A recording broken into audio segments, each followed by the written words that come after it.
wonderful and amazing morning everyone. Welcome to another EDJ Open House Tour for this week. Yan guys, nandito tayo ngayon sa Quezon City. Kung saan po, meron tayong mga townhouses dito na ipipicture. Ang total house na to, townhouse po dito is 154 units and then ang available na lang po natin is 20 units. Dito sa side na to, ito yung guardhouse and yan naman yung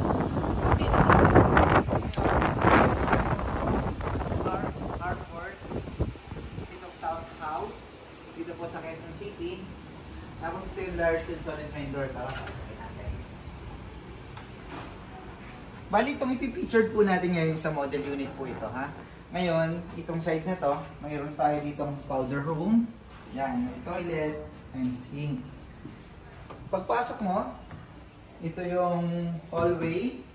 Tapos mayroon na dito ang maid's room. Pag dalawa yung room mo, pwede dito double deck. Meron siya ditong sink, tapos toilet, naka full tiles. At meron siya ditong cabinet, 4 panel.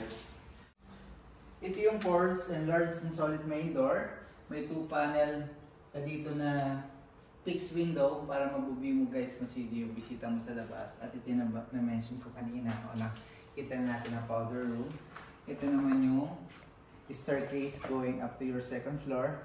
By the way guys, itong unit nito is consists of 3-story townhouse. Pero meron ka rin po dito pag gusto mong 4-story, meron tayong corner dito na pwede nyo pong pagpilian pa.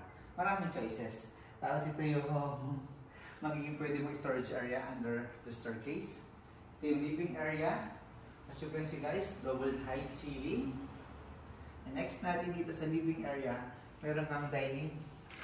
Good for 6. Yan. Naka-ready na siya. At meron pa ditong naka-design open shelving. Tapos yung mirror. Next natin dito sa dining area, siyempre meron tayong kitchen. Sa kitchen natin, upper cabinet, sa cooktop, provision for rinse hood. Tapos ito yung sink. May cabinet, 60 by 60 tiles. Itong flooring natin dito sa ground floor.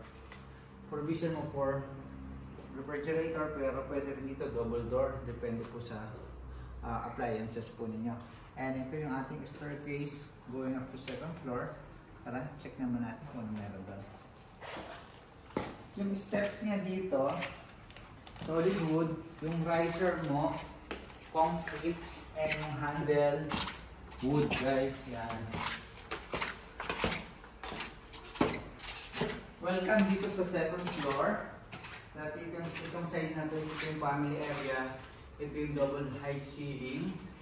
Tapos dito sa side na ito, ito naman yung master bedroom. Sa master bedroom mo, siyempre ito yung facing ng street. Ito yung bedroom. Mayroon kang aircon sa side na yon. Tapos ito yung walk-in closet. Next sa walk-in closet, meron kang bathtub, tapos ito yung shower, and meron kang shower enclosure, yung toilet, meron kang vanity mirror, yung sink. Labas na tayo dito sa master bedroom. At puntahan naman po natin yung pangatlong floor dito po sa unit na ito. Staircase, same lang din siya ng ating staircase dun sa diba? Yan guys, ito yung isang bedroom natin dito. Facing street din po siya. Actually yung size, yung walk-in closet, yung lang pala yung magkasukat, magkaparehas ng layout. Pero dito sa toilet, magkaiba siya dun sa unang bedroom na nakita natin. Naka full tiles, yung shower enclosure, yung sink, tapos dito naman po yung toilet. Yung brand niya is Duravet. Yun po yung brand niya. Walk-in closet. Yan, dito naman tayo. Ito yung pang third bedroom. Sa third bedroom mo, naka-design siya na may double bed. Tapos dito naman sa side na to, ito yung cabinet mo, 2 panel. Yung CR, yung layout, saka yung materials na ginamit, is-save siya dun sa second bedroom na nakita natin. So, may ventilation siya dito. May window siya.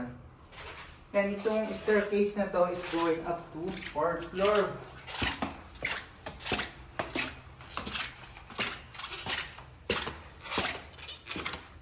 Yan, nabanggit ko kanina na itong unit na is 3th floor lang na. Ito yung 4th floor nga pala guys, kasi nasa corner tayo. Bawat 4 kasing unit yan, yung inner niya is 3-story. Tapos yung 4 niya sa side, yun yung 4-story. Kaya ito po, meron ka ditong family area. It's up to you guys kung ano yung magiging design nyo dito. Pwede mo rin ito additional bedroom. Pero sa ngayon, ang design na is a family area or entertainment area po itong side na ito. Kaya meron ka couch, center table, facing ito dito sa street, mga house and lot. And then dito naman is yung side dito nga property.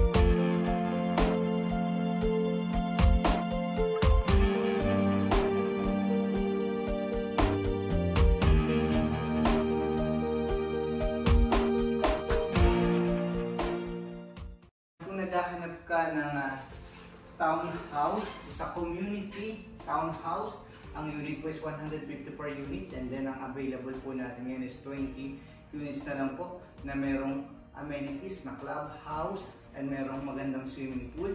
Dito lang po ito sa Quezon City. Pwede nyo po akong tawagan text sa number ko para makapag-schedule po tayo ng site viewing o site reading para makita nyo ng person. And please don't forget to like, subscribe, and hit the bell button for notification para lagi po kayong updated sa mga bagong featured na property dito po sa Metro Manila and Rizal area. Again, this is Delbert Halas, helping you find the home that's meant for you.